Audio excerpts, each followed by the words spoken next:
The reopening date of our schools after the April holidays, which was scheduled for Monday this week, has had to be varied. Transportation has become challenging in many parts of the country due to flooded and damaged roads and bridges, and the threat of ravaging rivers and overflowing dams in downstream regions is immense. Water volumes in the Seven Forks hydroelectric power dam have hit historic highs, with Masinga and Cber dams already spilling over through the managed spillways and threatening to overflow into neighboring settlements and causing devastation downstream in Garissa and Tana River counties. Sadly, we have not seen the last of this perilous period, as the situation is expected to escalate. Meteorological reports paint a dire picture. The rains will persist, increasing both in duration and intensity for the rest of this month and possibly after. The Meteorological Department and the IGAD Climate Prediction Application Center have issued a stark warning. Kenya may face its first ever cyclone. This cyclone, named Hidayah, could hit any time and is predicted to cause torrential rain, strong winds, and powerful and dangerous waves, which could potentially disrupt marine activities in the Indian Ocean and settlement along the Kenyan coast. Our country must act decisively and swiftly to mitigate the devastating impacts of the present crisis and protect life and property. The loss of human life, displacement of people, and destruction of property has been most profound within fragile ecosystems, on which the government has taken the following steps. First, the government has mapped out 178 dam and water reservoirs situated within public and private lands in 33 counties, which are already full and present imminent danger to adjacent settlements and people. Second, areas prone to landslides and mudslides in various counties have been identified as high-risk areas from which the adjacent settlements have to be evacuated. Third, relocation notices have been issued to all persons living in unplanned settlements within riparian reserves along rivers, streams, and other water courses. Acknowledging the gravity of this unfolding situation, the Cabinet has met 3 times over the last 10 days to provide leadership on a whole-of-government response to this crisis.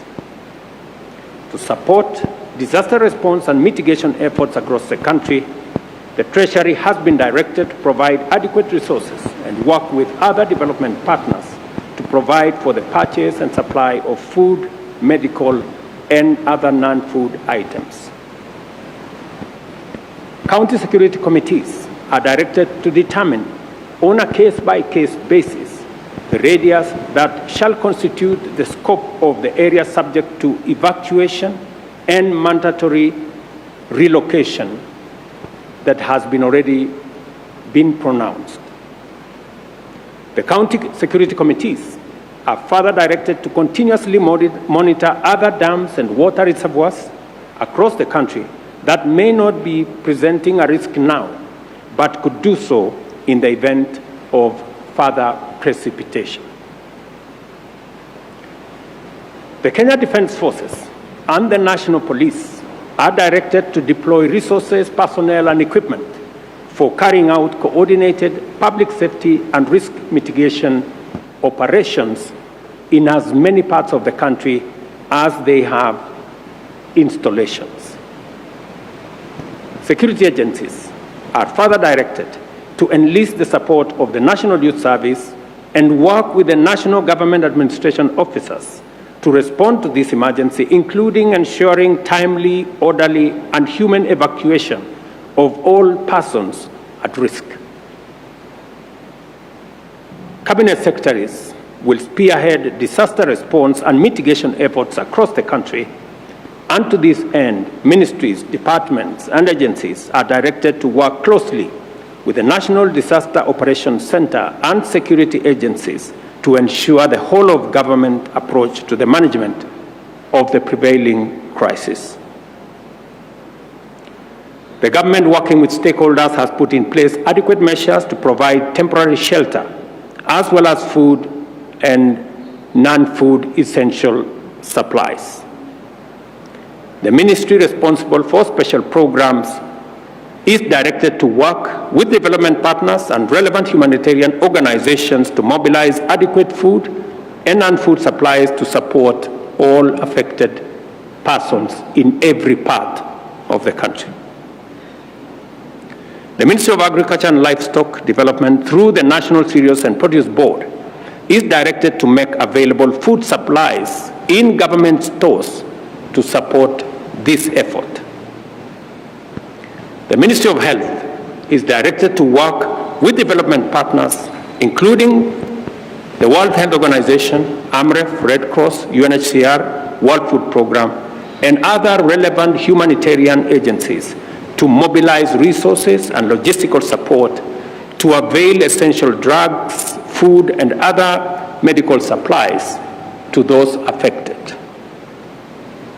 The Ministry of Interior is directed to coordinate the relocation and evacuation of the affected members of the public, identification of sites for temporary shelter for displaced persons, and supervise the overall support program. The Ministry of Education is directed to postpone the dates of reopening of all schools in the country for the second term until further notice. Members of Parliament are requested to reorganize the CDF allocations to prioritize reconstruction of school infrastructure that has been damaged as a result of the floods ravaging the country. As the national government plays its role in dealing with the current situation, I request and urge county governments, development partners, and private sector to join in these efforts and provide support as, where, and when they can. In Nairobi, settlements in riparian reserves have complicated the response efforts and compounded and aggravated the risk to human life, safety, and property destruction. The Ministry of Interior is hereby directed to enforce the relocation notices issued earlier upon their expiry at 6:30 p.m. today. We appreciate and thank members of the public who are already cooperating with government on the evacuation and relocation effort that is underway. I want to mention specifically citizens in different parts. I saw, for example, in Dandora, citizens themselves voluntarily removing their structures, carrying their wares, carrying their furniture, and looking for places to store them. It is carrying their furniture and looking for places to store them. It is an encouraging development that citizens are part of the solution and they are participating in the evacuation and relocation efforts. Further, the government appreciates the goodwill demonstrated by thousands of individuals and institutions, volunteers, and others who have made tremendous input into alleviating the suffering and pain by those affected by the prevailing crisis. In the same spirit, the public is called upon to respect and adhere to safety alerts and interventions and to cease and desist from risking their lives or the lives of others by daring the force of nature. Kenyans must avoid endangering their lives by recklessly attempting to cross flooded rivers or drive on waterlogged roads. I extend my gratitude to the media for their commitment to contribute airtime worth Kenya shillings 100 million to support response to this crisis. The measures we are taking at present are aimed at responding to the current crisis in the immediate and the short term. For us to comprehensively address such a threat in the long term, we have to acknowledge and act to reverse the adverse effects of climate change. The current unprecedented crisis of floods that our country is experiencing, our country will remain in this cyclical crisis for a long time unless and until we confront the existential threat of climate change. Our climate action agenda is informed by the sad reality that our country's future remains under threat until we restore our degraded ecosystems, including forests, rivers, and wetlands. We must therefore remain committed to confront this existential challenge and do it head-on. It is imperative for us to prioritize environmental conservation efforts and implement aggressive reforestation and wetland restoration programs. Scientific evidence indicates that restoring our natural habitats is our best defense against escalating weather extremes. To this end, I urge you, fellow citizens, to sustain and intensify your positive response to the ecosystem restoration agenda, which aims to grow 15 billion trees nationwide within the next 10 years. This year's program on climate action agenda will be made public in the coming days. The Ministry of Environment and Climate Change and Forestry is hereby directed to immediately expedite the implementation of the ecosystem restoration program and work with all ministries, departments and agencies and other stakeholders to provide a whole of government, whole of society, whole of nation program. In the face of daunting challenges, immense threats and unprecedented hazards, our nation has never faltered. The people of Kenya always stand with one another and work together to overcome adversity. We are called upon once again to join hands in this critical juncture and support each other until this season passes, and afterwards, in all endeavors to secure a sustainable future for generations to come. Together, we will win the war against climate change, and also we will build a resilient nation. Thank you very much. God bless you, and God bless our great nation, Kenya. Asanteni sana.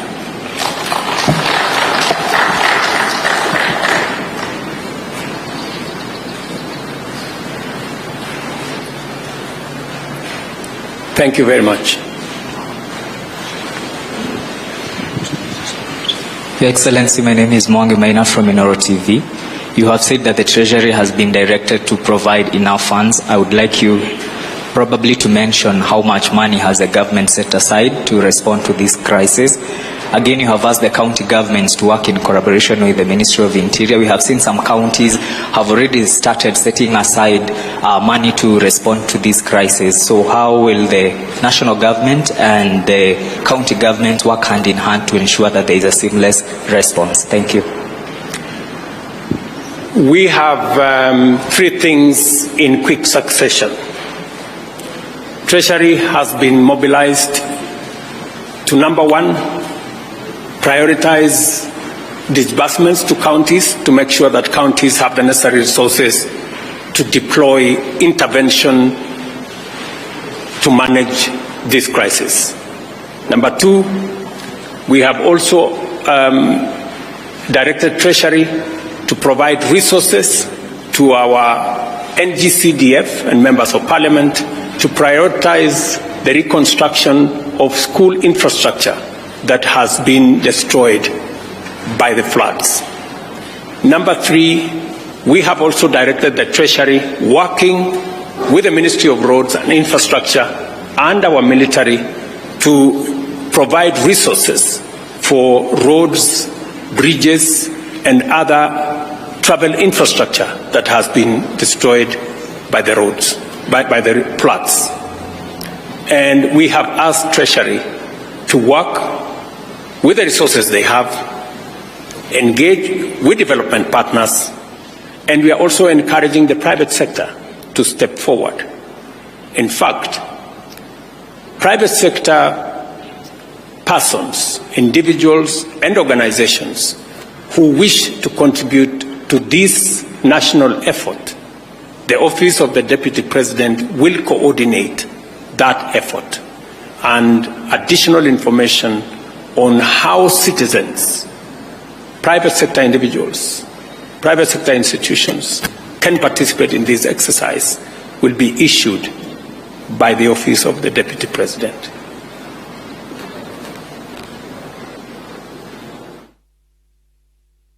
How will the government ensure that Kenyans continue to get healthcare services? And another question, what is the status of the dams that were earmarked for the construction by the government? Thank you. I think let's keep to the subject of this press conference. Other matters will be handled differently. Thank you very much. Your Excellency, my name is Safina Ching from Citizen TV. I have a question. Most of the Kenyans are not sure where to go when they are receiving this warning that they should move to higher grounds. Probably just explain to us what exactly the government has done to provide order and organize them to know where to go when they are told to move to higher grounds. Members of the provincial administration, members of the national government administration officers, our security agencies are already working with communities, with county government officials on identifying the areas that citizens can be relocated to. There is a whole of government process underway in different parts, especially in the fragile areas that we believe are dangerous and we need to evacuate citizens. So there is already a comprehensive plan run by the Ministry of Interior, working with county governments, working with communities on the ground. And that is why I was saying some community members have demonstrated tremendous patriotism and cooperation by being available to be evacuated, participating in the relocation exercise, and it is commendable that citizens themselves are taking charge of this process, working with members of the national government, the county government, and our security agencies. Naitwa Sarafi Nairobi kutoka KBC. Swali langu ni kuhusiana na ufunguzi wa shule. Itakuwaje kwa zile shule ambazo wanafunzi walikuwa washarejea shuleni, na vile vile kwenye Wizara ya Elimu tunatarajia kuweza kuona kusoma kupitia mfumo wa kidijitali? Wizara ya Elimu tayari kuna maagizo na maelezo ya vile mambo ya shule itaendelea kutoka hapa. Tumesema mashule yale yalikuwa yanatarajiwa kufunguliwa Jumatatu, sasa hayatafunguliwa mpaka pale mwongozo mpya utakapotolewa, na wizara inaelewa vile litaendelea baada ya wiki ijayo. Serikali itatoa mwongozo zaidi baada ya wiki ijayo. Thank you very much. God bless you. See you next time.